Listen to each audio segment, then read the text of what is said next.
Okay, hello and welcome. This is the Sanctuary Northwest Community Conversations. I'm so happy to have you with me today. This is Maria Elena Rodriguez.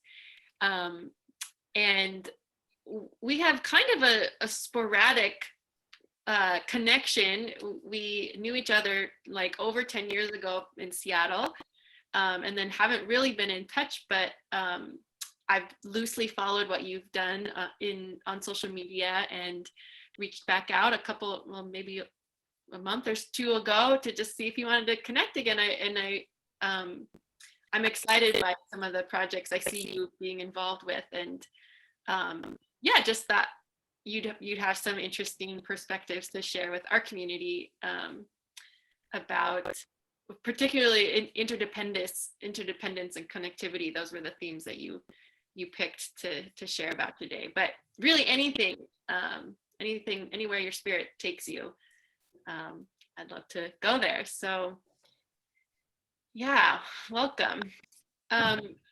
Would you like to share anything about who you are, or how you would like to introduce yourself? Sure. Yeah. Thank you. And I am glad that we got the chance to reconnect. So, and that we're having this conversation. Yeah. So we knew each other when I lived in Seattle. I'm originally from Florida. I grew up in St. Petersburg, Florida, and then I lived in Seattle for 8 years. And after that, I spent a number of years in the San Francisco Bay Area. And just over 4 years ago, I relocated to Puerto Rico, where my family is originally from. But I have been involved with food systems work, whether that be food justice, community organizing, or farmers markets, sustainable agriculture, since my early days in Seattle, so quite a number of years.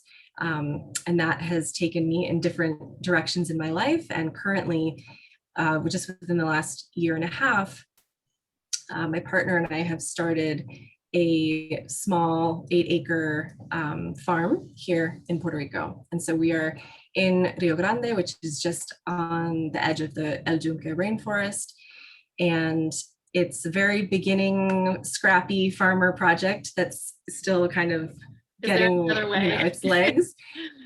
Yeah. Exactly.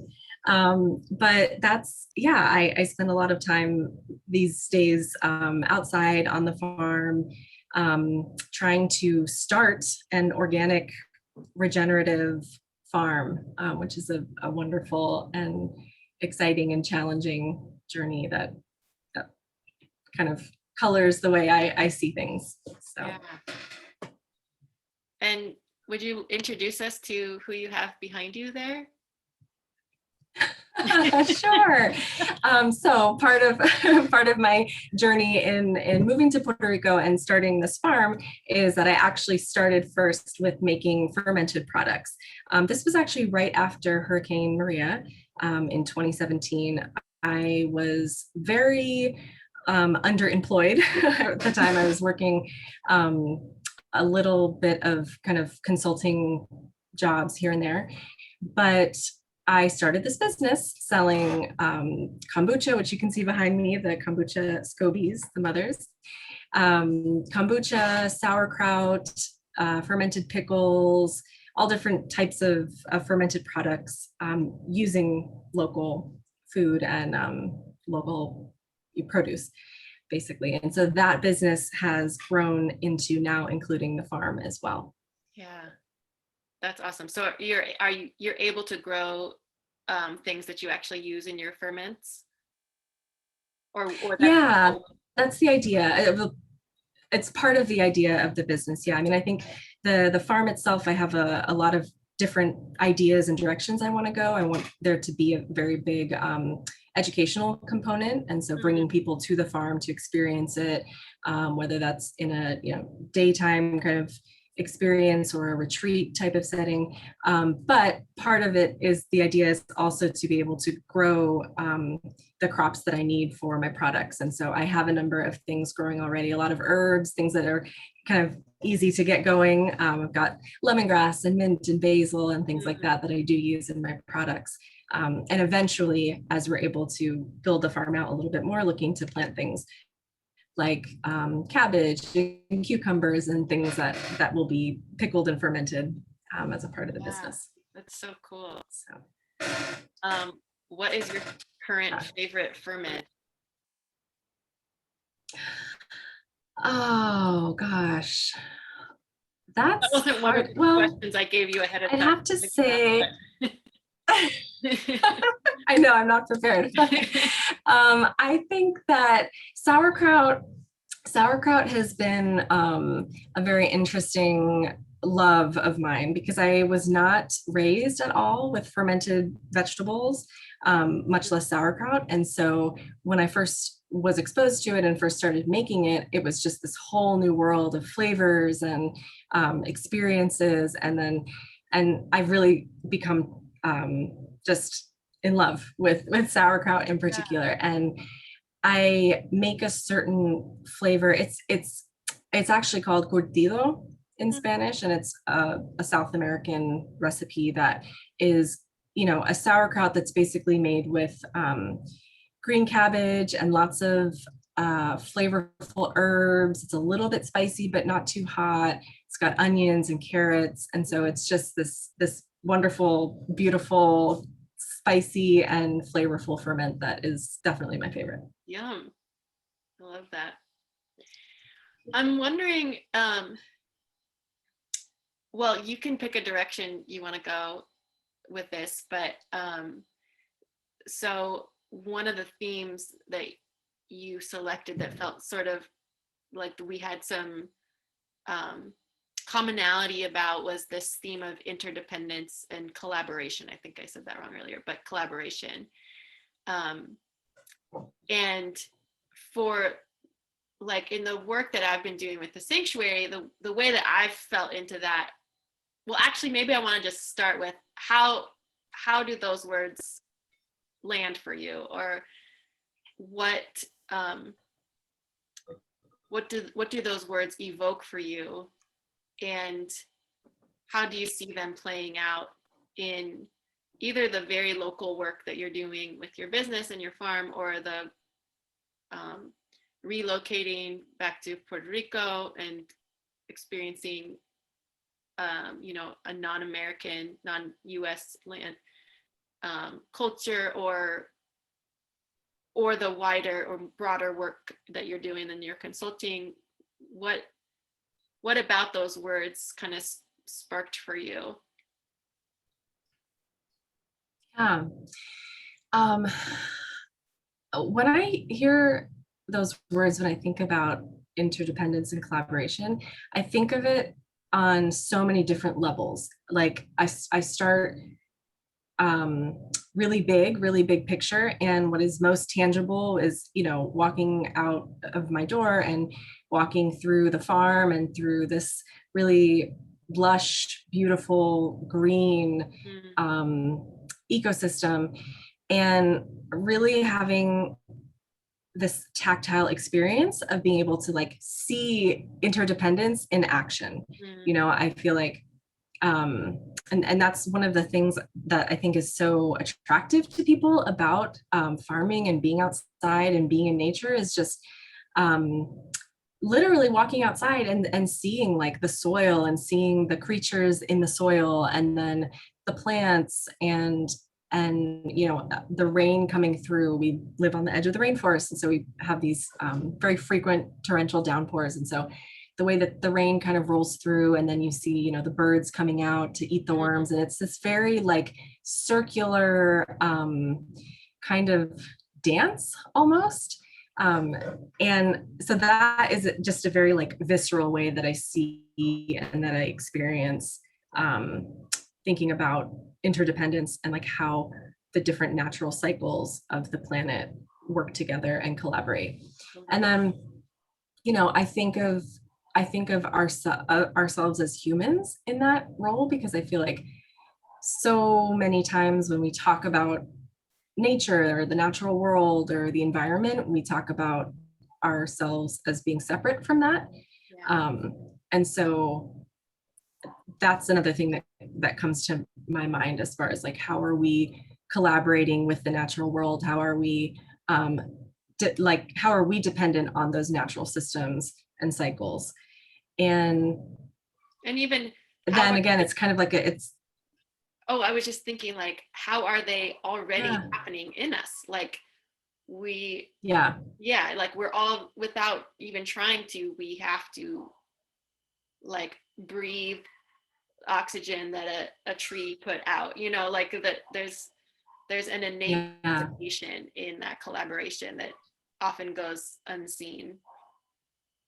Yeah. Yes, but definitely. Yeah, I think we are part of the world, the natural world, and we are interacting with it on a daily basis. But there is this tendency to think about, you know, the environment, nature as being out there and separate from us. And so I guess me living on a farm now, I've not always lived on a farm. I've, you know, lived in cities most of my life. And so I think this transition of moving from more city life to more rural, and specifically, you know, being on this farm has really just opened my eyes to the cycles of the world, of nature, and thinking about, you know, the phases of the moon and the temperatures and all of these things that influence, you know, a farmer's ability to plant and harvest something, but that are not as visible necessarily when we're living in a city, or we don't have as much contact with the natural world. And so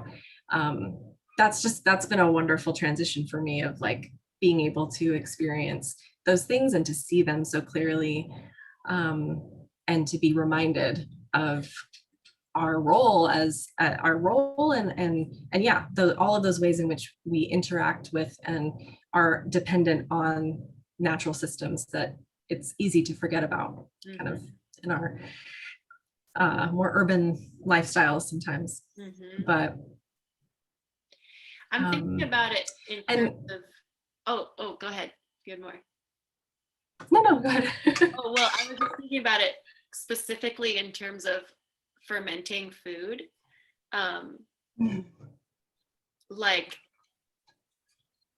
you are putting things together in, I mean, I've done like very basic home ferments or whatever. It's that, so I probably don't really know what I'm talking about, but you know, you're assembling ingredients, but then there is a process that happens that you're not making happen, you know, that is like another organism doing its thing. And yeah, it just like a very immediate example of, like, even if I'm just thinking of the word collaboration, like co-laboring, like working in a parallel way or in a synchronous way, that you need the little microbes doing their digest, is it, they're like, it's like their digestive process or something, they're like breaking down and it becomes a something else. So anyway, that just seemed like a pretty exactly that's really beautiful for you to mention that specifically. And I think I do think about that as I'm fermenting, as I'm thinking, like you just said, you know, you set something up, you kind of put in the ingredients and you get it started, but then you step away and it's on its own to kind of do its thing. And there's so much life and there's so much happening in the process of fermentation that is not really something that we see easily. And I even think down to like the level of the gut and the microbiome. And, you know, now there's articles coming out and people talking about kind of the connection between the gut microbiome and the brain. And I don't know all the specifics about it, so I can't necessarily talk about that, but just how, you know, the microbes that we have living in our bodies, which are of course influenced by the types of foods that we eat, how that affects well-being and mental health. And so I think about that as well, as far as this kind of scales thing of big picture, the natural world, all the way down to like our actual gut and what we eat, and and how that influences other kind of processes in our body Yeah. as well. Yeah, that it's like it is a diverse ecosystem in our own belly, you know? Yeah. Yeah. I mean, it is really amazing. Yeah. Yeah. Yeah. One of the things that I've reflected on in this theme for the sanctuary is collaboration and interdependence, kind of pointing towards a practice of asking for and receiving support. And I guess it's occurring to me in like there is one level, maybe kind of the scientific level, that can see that recognizes, you know, the natural, the cycles and systems that the natural world operates in.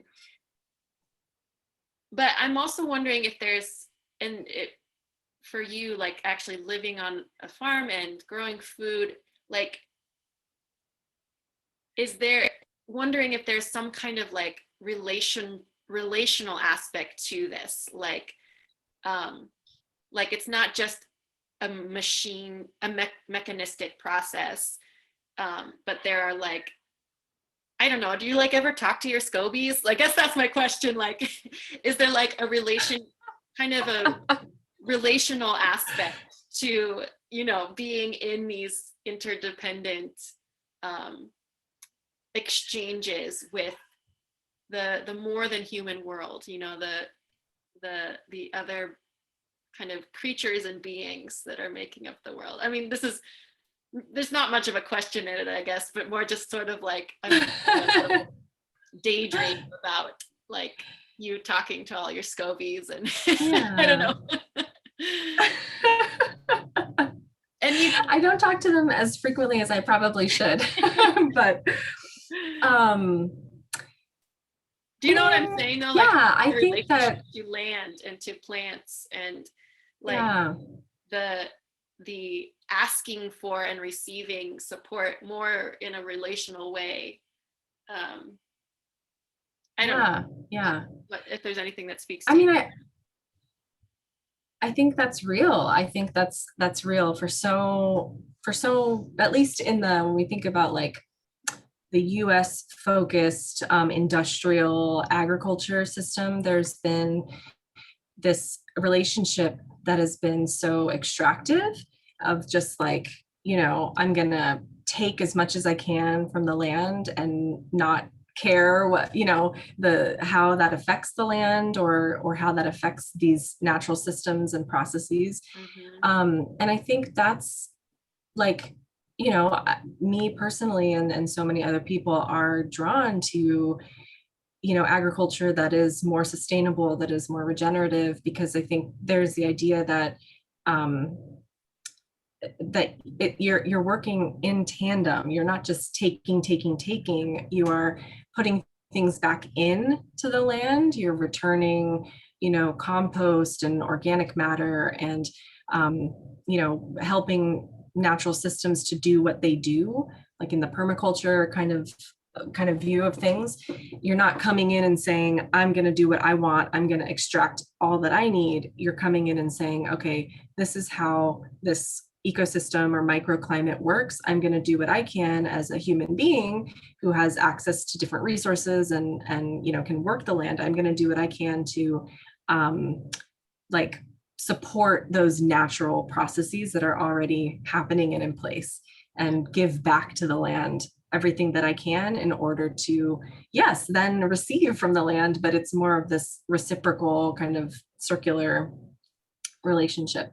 And I mean, I do think about that. I think that it's such a different experience, and it's a different interaction for me to go outside and cut, you know, the herbs that I'm going to use to cook dinner versus like going to the store and buying them, that, you know, herbs that are in plastic that come from who knows where. I mean, it's just a different experience. It's a different, like, I'm actually, you know, severing the connection of an herb that's like growing in the earth. And so I think there's so much power in that. There's so much power in like reconnecting to plants and to these natural systems and really understanding how they work and understanding what we can do as humans to improve natural systems rather than that kind of more extractive mentality. Mm-hmm.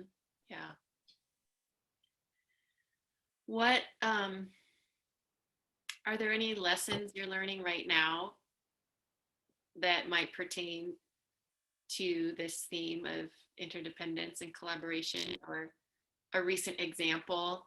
I mean, you've given lots of examples already, but anything specific that comes to mind, ways that's, yeah.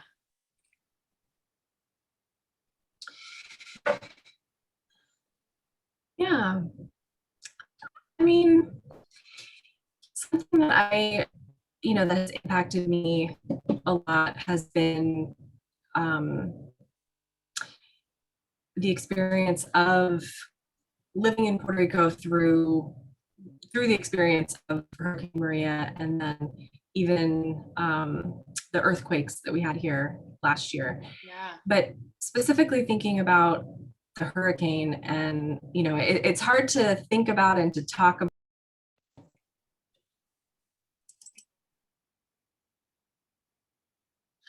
Okay. Let's maybe try that again. I think the recording is continuous. So where you drop out was through the earthquakes last year. Okay.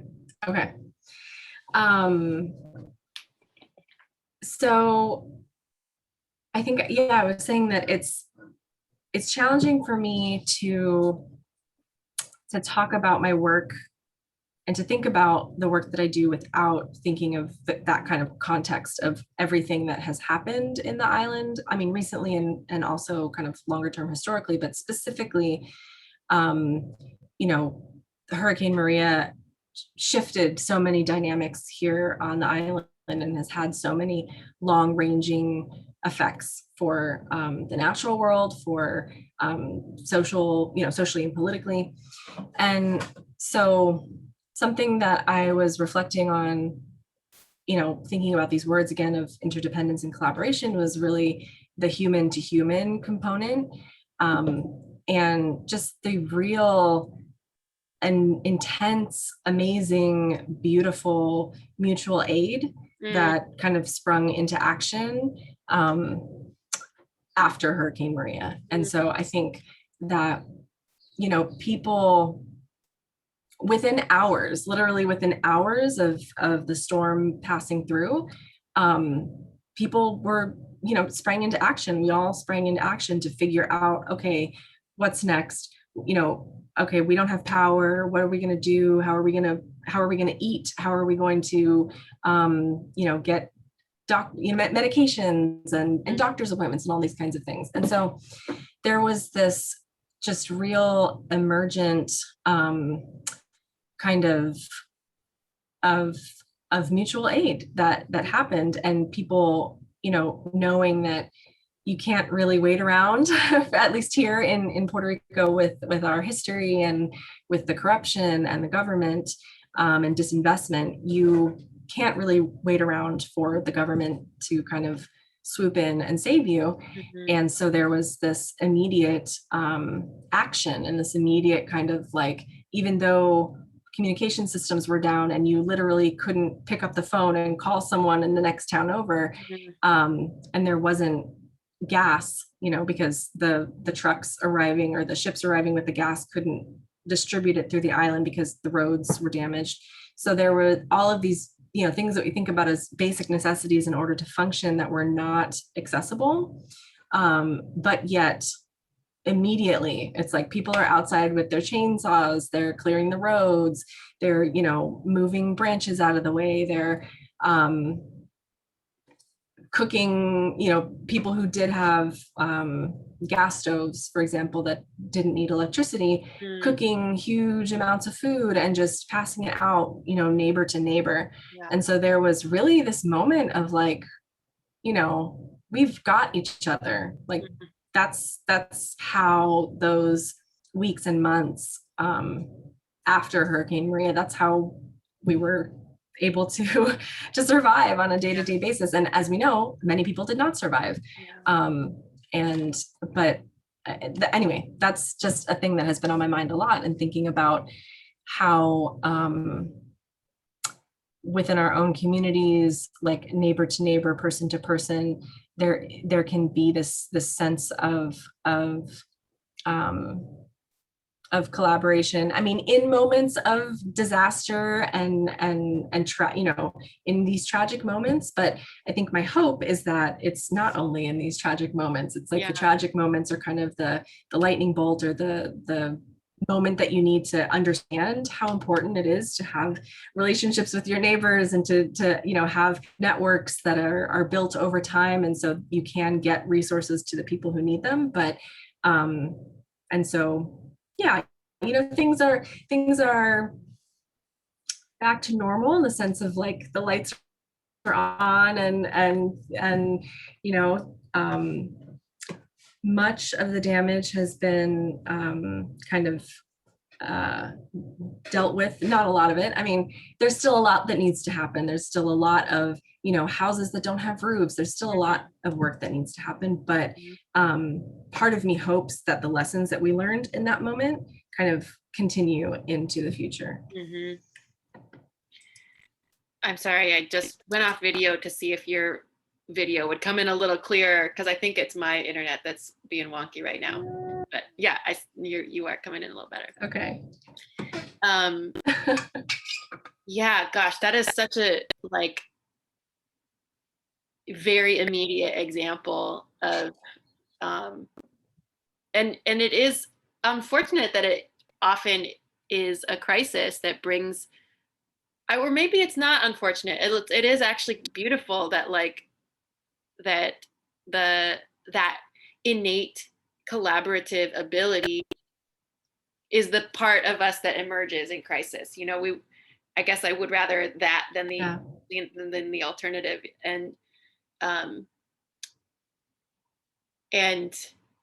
I want to just define for potential listeners the phrase mutual aid being something that's specifically grassroots, right? It's community based or grassroots based, not institutionally organized, that just kind of emerges out of a situation, which makes it very easy to adapt to the needs that are there. It's also not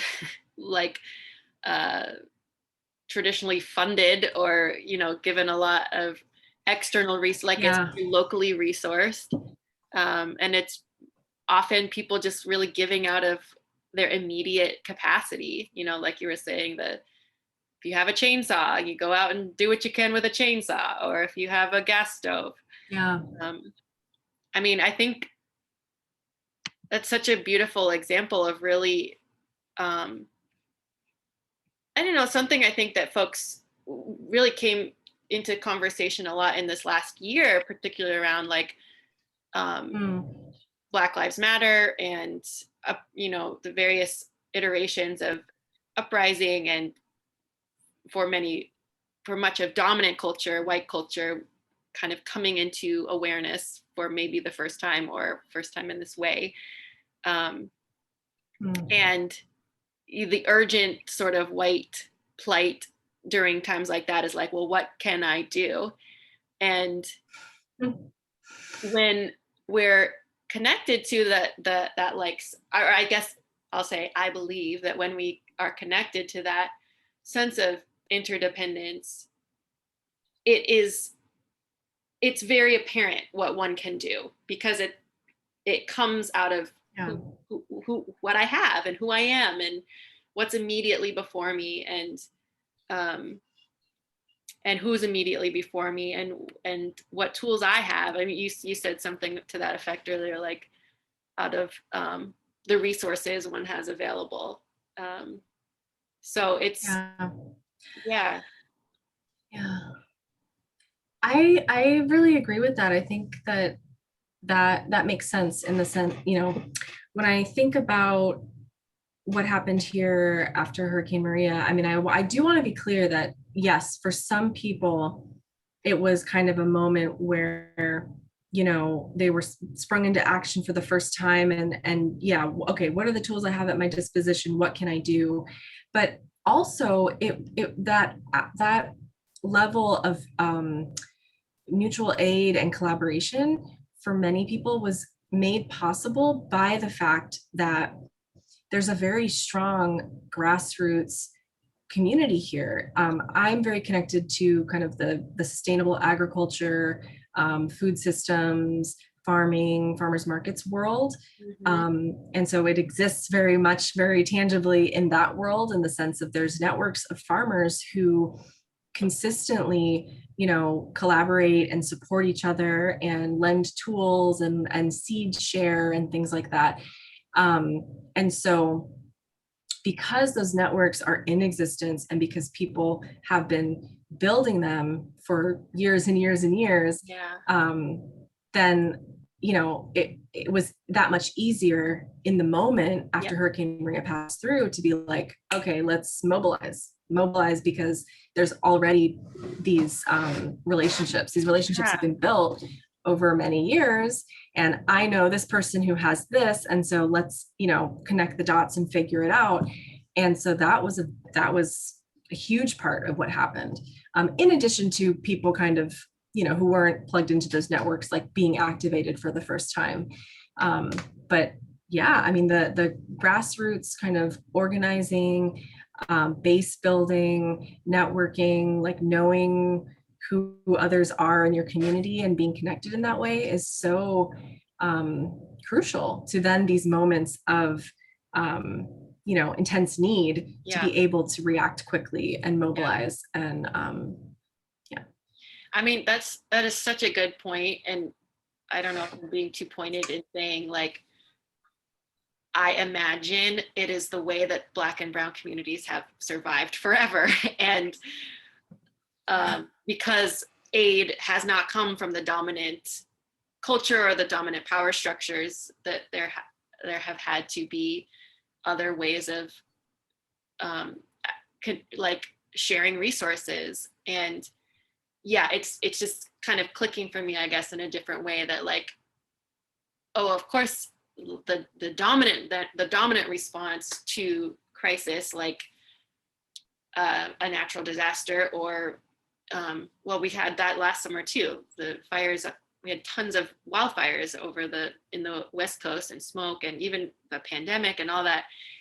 The musculature of collaboration and interdependence is so atrophied in dominant culture, particularly white culture, that we're having to, many of us are having to kind of learn those skills, or relearn them. So yeah, thank you for those examples. That is really specific. Very.